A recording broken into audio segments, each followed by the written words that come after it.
Chiamarla l'Odissea dei tamponi, come fanno in molti quando si tratta di parlare della disorganizzazione dell'ULSS 7 all'ospedale San Bassiano, è forse riduttivo.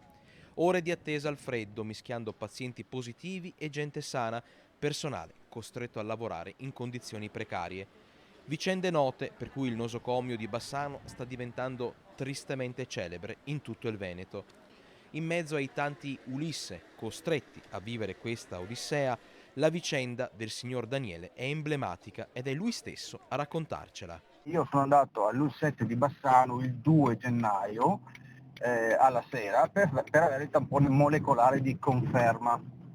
E già l'accesso alla struttura è abbastanza complicato perché una volta arrivati lì non si capisce cosa si deve fare per avere accesso alla struttura, nel senso che non c'è nessuna cartellonistica che spiega e nessun personale dell'ospedale che dà informazioni. Accettazione che, nonostante la prenotazione tramite portale, viene rifatta a mano sul posto. Un passaggio in più che rallenta la fila e fa già intuire quanto la disorganizzazione coinvolga tutti gli aspetti. Una volta fatta accettazione ti metti in fila e lì comincia un po' il calvario, non ce la faccio a star fuori al freddo altre 2 ore o 3 fino alla chiusura del centro tamponi. Infatti ci sono state persone che sono rimaste lì 4 ore, per cui diciamo che c'era una disorganizzazione totale, anche perché poi il sistema a 3 corsie su uno spazio ridotto ha creato un assembramento inutile, assolutamente pericoloso. In un contesto già complicato e, come raccontato da tantissimi cittadini, mal gestito,